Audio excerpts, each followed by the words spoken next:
up to you. It is up to you. We are in a fierce battle right now. We're going to have a fiercer battle with the Republicans, but right now we're having a battle within the Democratic Party. It's a friendly battle. We're all on the same team, but we've got to decide who we are as Democrats. What we believe. Are we willing to reach out to independents and Republicans to try to find unity and solve problems? Are we willing to put aside the kind of petty, trivial politics, the point scoring and the name calling, and instead summon this country to a common purpose and a higher purpose? That's the question that we're having to ask ourselves in this campaign. Are we willing to reach for something better? Or are we just going to settle for the same old thing? If you are ready for change, then we can go ahead and tell the lobbyists their days of setting the agenda in Washington are over. They haven't funded my campaign, they will not run my White House, and they will not drown out the voices of the United States. If you are ready for change, we can stop talking about the outrage of 47 million people without health insurance and start doing something about it. I put forward a plan that says every American will have health care that is at least as good as the health care I have as a member of Congress.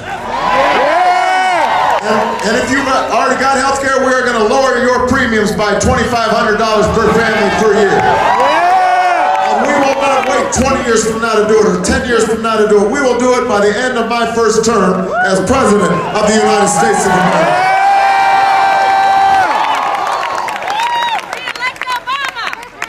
Ready for change, then we are actually going to start regulating the banks and the financial institutions to stop these fraudulent mortgages that have gotten people in trouble and put them on the brink of foreclosure. We are going to take tax breaks away from companies that ship jobs overseas and put them in the pockets of hard-working Americans who deserve them. We're going to have an administration that actually believes in the right of workers to collectively bargain. You won't just have a president who's constantly siding with management. I want a head of a Department of Labor who believes in labor. And we're going to get the Employee Free Choice Act passed so that everybody has the right to join a union if they want. And I won't be raising the minimum wage every 10 years. We're going to raise it every year to keep pace with inflation. Because if you work in this country, you should not be poor.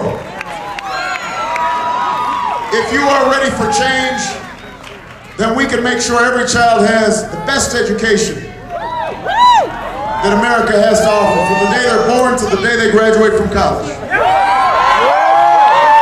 I won't just talk about how great teachers are, I will reward them for their greatness.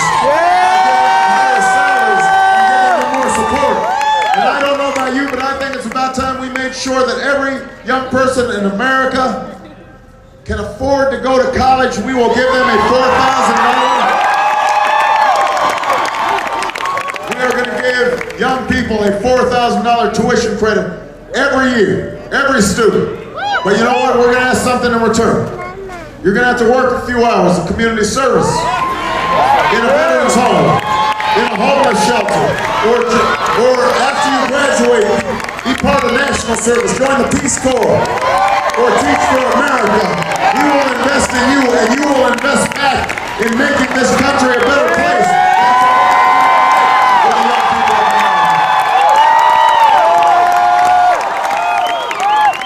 If you are ready for change, then we are going to solve this energy problem. I'm tired of sending $1 billion overseas and melting the polar ice caps in the bargain.